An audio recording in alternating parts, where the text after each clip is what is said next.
የከተማ መሬት ያላችሁ ወይም ደግሞ ከተማ ውስጥ መሬት ለመግዛት ያሰባችሁ ካላችሁ እናንተን የሚመለከት አዲስ አሰራር እየተዘጋጀ ይገኛል። ይህንን የመሬት አሰራር ተግባራዊ በማድረግ መሬት ከሊዝ ክፍያ ነፃ እየተላለፈ መሆኑን አውቀናል። በሌላ በኩል ደግሞ ለስራ ስምሪት ወደ ውጭ ሀገር ለሚጓዙ ሰራተኞች የበረራ ትኬት የሚቆረጥበት አሰራር ቅሬታን አስነስተዋል። በዚህ ምክንያትም ቪዛ የተመታላቸው 14000 ሰራተኞች ወደ ሳውዲ መጓዝ አልቻሉም ተብሏል። ሰላም ቤተሰቦቻችን፣ መረጃዎች የት ሀገርና የት ከተማ ሆናችሁ እየተከታተላችሁ እንደምትገኙ በሐሳብ መስጫው ላይ ጻፉልን። በየትኛው ጉዳይ ላይ መረጃ እንድናቀርብላችሁ እንደምትፈልጉ ማሳውቁን። አሁን ዝርዝር መረጃዎቹን አንድ በአንድ ወደ እናንተ እናደርሳለን። እስከ መጨረሻው አብራችሁን ቆዩ።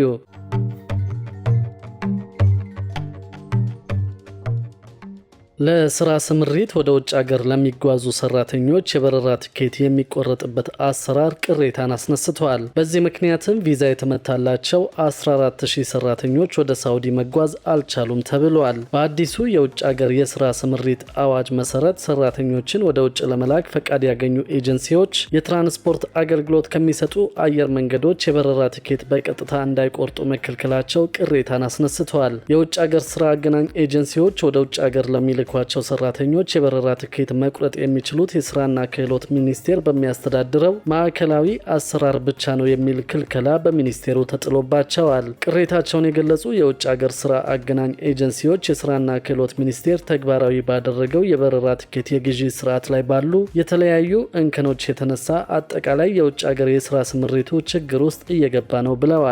የበረራ ትኬት በሚቆረጥበት ስርዓት ላይ አሉ በተባሉ ችግሮች ምክንያት በአሁኑ ወቅት በሳውዲ አረቢያ ስራ የተገኘላቸውና አዲስ አበባ በሚገኘው የሳውዲ ኤምባሲ ቪዛ ተመቶላቸው መጓዝ ያልቻሉ 14000 ሰራተኞች መኖራቸውን በመጠቆም የችግሩን ጥልቀት አስረድተዋል። የበረራ ትኬት የሚቆረጥበት ስርዓት ላይ አሉ ከተባሉ ችግሮች መካከል ያነጋገርናቸው የስራ አገናኝ ኤጀንሲዎች በዋናነት የሚጠቅሱት የትኬት ዋጋ ውድነትን ነው። የስራና ክህሎት ሚኒስቴር የበረራ ትኬት ግዢ ስርዓት አስገዳጅ በመሆኑ ስራ አገናኝ ኤጀንሲዎች በአነስተኛ ዋጋ የአየር ትራንስፖርት አገልግሎት ከሚሰጡ የተለያዩ አየር መንገዶች የበረራ ትኬት ለመቁረጥ እንደተቸገሩ ይገልጻሉ። ሌላው የሚያነሱት ችግር በሚኒስቴሩ የተዘረጋው ስርዓት በአግባቡ የሚሰራ ባለመሆኑ የበረራ ትኬት ለመቁረጥ መቸገራቸውን ነው። እንዲህ ያለ ችግር የገጠማቸው አንዳንድ የስራ አገናኝ ኤጀንሲዎች በስራቸው ያሉ ሰራተኞችን በገቡት ውል መሰረት ስራ ወዳገኙበት ሀገር እንዲጓዙ ለማድረግ የበረራ ትኬቶችን በቀጥታ ከጉዞ ወኪሎች በመቁረጥ ከሚኒስቴሩ የይለፍ ቃል እንዲሰጣቸው በደብዳቤ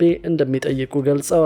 ይሁንና ሚኒስቴሩ ለሚያቀርቡት ጥያቄ ትብብር ሊያደርግ ይቅርና ምላሽ እንኳን እንደማይሰጣቸው ተናግረዋል። የሳውዲ አረቢያ መንግስት የሰራተኛና ማህበራዊ ልማት ሚኒስቴር ከኢትዮጵያ ስራና ክህሎት ሚኒስቴር የውጭ ሀገር የስራ ስምሪት ስርዓት ጋር የሚናበብ ሙሳነድ የተባለ መተግበሪያ አበልጽጎ ስራ ላይ ያዋለ ሲሆን ይህንን መተግበሪያ የሚያስተዳድረው የሳውዲ ተቋም ባለሙያዎችም ሰሞኑን ወደ አዲስ አበባ በማምጣት የተፈጠረውን ችግር ለመረዳት መሞከራቸውን ምንጮቹ ገልጸዋል። ወደ አዲስ አበባ የመጡት የሳውዲ ባለሙያዎች ጉዳዩ ከሚመለከታቸው የኢትዮጵያ መንግስት አመራሮችና የውጭ ስራ አገናኝ ኤጀንሲዎች ማህበራት ጋር ውይይት ማድረጋቸውንና በትኬት ግዢ ስርዓት ላይ አሉ በተባሉ ችግሮች ምክንያት ቪዛ ተመቶላቸው ወደ ሳውዲ መጓዝ ያልቻሉ 14000 ሰራተኞች መኖራቸውን እንዳረጋገጡ ምንጮቹ ጠቁመዋል። በዚህ ጉዳይ ዙሪያም ከሚመለከታቸው የስራና ክህሎት ሚኒስቴር ኃላፊዎች ጋር እንደሚነጋገሩበት እንደገለጹላቸው ምንጮቹ ጠቁመዋል። ፊውቸር ኢትዮ የተባለው የውጭ ሀገር ስራ ስምሪት አሰሪዎች ማህበር መስከረም 28 ቀን 2018 ዓ.ም ለአባላቱ ባሰራጨው የደብዳቤ መልእክት ከሳውዲ አረቢያ ወደ አዲስ አበባ ከሚመጡት የሙሳነድ መተግበሪያ የስራ ቡድን ጋር ባደረገ ውይይት ቪዛ የተመታላቸው 14000 ሰራተኞች በትኬት እጥረት ምክንያት ወደ ሳውዲ መሄድ እንዳልቻሉ ገልጸውልናል ብለዋል። ይሁን እንጂ የሳውዲ መንግስት የውጭ ሀገር ስራ ስምሪት ጉዳዮችን የሚከታተልበት ሙሳነድ መተግበሪያ ላይ ቪዛ ስለመመታቱ እንጂ የአየር በረራ ትኬት መቆረጡን የማያሳይ በመሆኑ ቪዛ ተመቶላቸው በትኬት ችግር ምክንያት መጓዝ አልቻሉም የተባሉትን 14000 ሰራተኞች ጉዳይ ከስራና ክህሎት ሚኒስቴር መረጃ ጋር ተናቦ መረጋገጥ ይኖርበታል ብለዋል። የፊውቸር ኢትዮ ማህበር እንዲህ አይነት የበረራ ትኬት እጥረት በሚያጋጥምበት ወቅት ከስራና ክህሎት ሚኒስቴርና ከአየር መንገዶች ጋር በመተባበር የቻርተር በረራ በማዘጋጀት ሰራተኞችን እንደሚሸኝም ጠቅሷል። በመሆኑም የሳውዲና የኩዌት የስራ ቅጥር ሂደቶችን በማጠናቀቅ ለሚጓዙ ሰራተኞች ቪዛ ያስመታችሁና ሰራተኞቹን ለመላክ የበረራ ትኬት የተቸገራችሁ የፊውቸር ኢትዮ ማህበር አባላትም ሆናችሁ ሌሎች የውጭ ስራ አገናኝ ኤጀንሲዎች በጉዳዩ ላይ ከስራና ክህሎት ሚኒስቴር ጋር በመነጋገር መፍትሄ ለመስጠት እንዲመቸን ዝርዝሩን እንድታሳውቁን በማለት ጥሪውን አቅርበዋል። ስለቀረበው ቅሬታ የስራና ክህሎት ሚኒስቴር የህግ ክፍል ጉዳዩ እንደማይመለከተው ገልጿል። በሌላ በኩል ደግሞ የከተማ መሬት ያላችሁ ወይም ደግሞ ከተማ ውስጥ መሬት ለመግዛት ያስባችሁ ካላችሁ እናንተን የሚመለከት አዲስ አሰራር እየተዘጋጀ ይገኛል። ይህንን የመሬት አሰራር ተግባራዊ በማድረግ መሬት ከሊዝ ክፍያ ነጻ እየተላለፈ መሆኑን አውቀናል። ከመሬት ባለቤትነት ጋር በተያያዘ የሚነሱ ቅሬታዎችንና አለመግባባቶችን ለመፍታት በሚያስችል መልኩ አዲስ የመሬት አሰራር ተግባራዊ በማድረግ እየተሰራበት እንደሚገኝ ታውቋል። በዘንድሮ በጀት ዓመት የመጀመሪያ ሩብ ዓመት ብቻ ለመንግስታዊ ተቋማት 551.9 ሄክታር የለማ መሬት ተዘጋጅቷል። በተያዘው 2018 በጀት ዓመት የመጀመሪያ ሩብ ዓመት ለመንግስታዊ ተቋማት ግንባታና ማስፋፊያ 551.9 ሄክታር የለማ መሬት ተዘጋጅቶ ውል የማሰር ስራ እየተከናወነ መሆኑን የመሬት ልማትና አስተዳደር ቢሮ አስታውቋል። የቢሮ የለማ መሬት ማስተላለፍና ሊዝ ክትትል ዳይሬክቶሬት ዳይሬክተር አቶ ዘሪሁን ቢቂላ እንዳሉት ከሆነ በሩብ ዓመቱ ከ17 የፌዴራል የከተማ አስተዳደርና የክልል መንግስታት ዘንድ የቀረበ የቦታ ይሰጠን ጥያቄ በቢሮ ስትራቴጂክ ካውንስል አባላት ዘንድ ተቀባይነት አግኝተዋል። በጥያቄያቸው መሰረትም ለመንግስት ተቋማት ግንባታና ማስፋፊያ 533.2 ሄክታር፣ ለስራ ዕድል ፈጠራ 7.6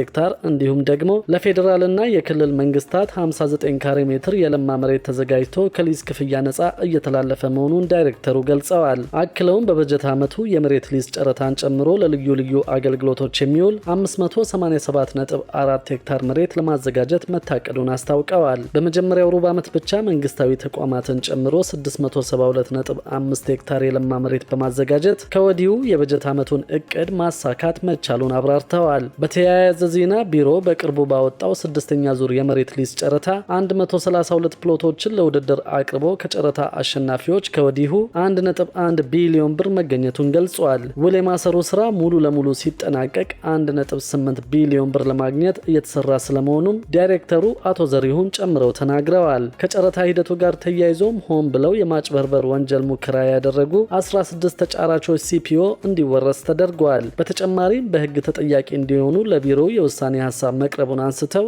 በቀጣይ ተጫራቾች ከህገወጥ ተግባራት እንዲቆጠቡ አሳስበዋል። በሌላ በኩል ደግሞ በኢትዮጵያ ያለው የድህነት ምጣኔ በ2025 ወደ 43 በመቶ ከፍ ሊል እንደሚችል የዓለም ባንክ አስታወቀ።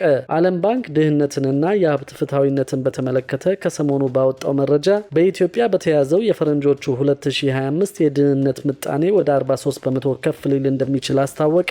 የዓለም ባንክ የድህነት ምጣኔና የሀብት ፍትሐዊነት ሰነድ ኢትዮጵያ ባለፉት 2 አስርት ዓመታት ድህነትን ለመቀነስ መሰረታዊ ስኬቶችን ብታሳይም የውጭና የውስጥ መሰናክሎች የዜጎችን ኑሮ ሁኔታ ላይ ከፍተኛ ተጽዕኖ ማሳደራቸውን አስታውቀዋል። የኮቪድ-19 ወረርሽኝ፣ የሰሜን ኢትዮጵያ ጦርነትና ከፍተኛ ድርቅ የሀገራዊ ጥቅል ምርት እድገቱን እንዳቀዘቀዘውና የዋጋ ንረቱን እንዳባባሰው አክሎ ገልጿል።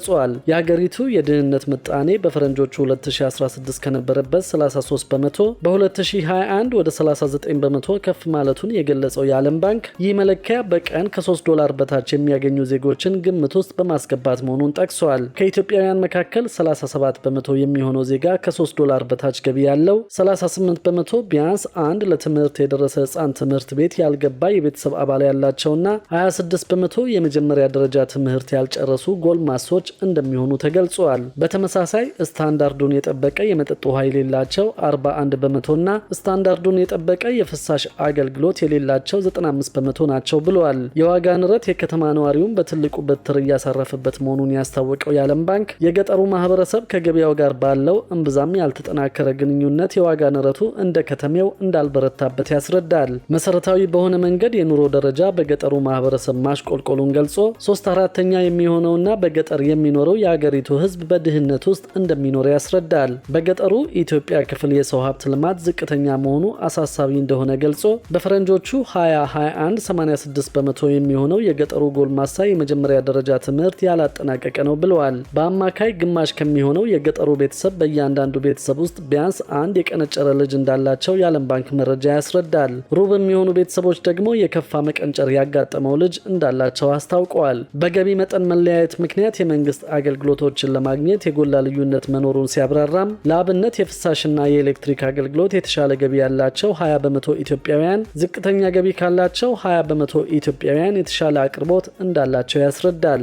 የሀገሪቱ ሀብት ባለቤት ባለቤትነትና ክፍፍል የድህነት መጠኑን በስፋት እንደሚያሳይ የገለጸው የዓለም ባንክ ሪፖርት 1% የሚሆነው የኢትዮጵያ ሕዝብ ክፍል ብቻ መኪና፣ ማቀዝቀዣ፣ ኮምፒውተርና ብስክሌት እንዳለው ገልጿል። ከአጠቃላይ ሕዝብ መካከል የድህነት ምጣኔው 15% በከተሜ ሲሆን 45% ደግሞ የገጠሩ ማህበረሰብ ላይ እንደሆነ ያስረዳል። በሌላ በኩል ወንዶች 39%፣ ሴቶች 38%፣ ከ0 እስከ 14% ዕድሜ ውስጥ ያሉ 45%፣ ከ15 እስከ 64% 34% እና ከ65 በላይ ያሉት ደግሞ 27% በድህነት ውስጥ እንደሚኖሩ ያስረዳል።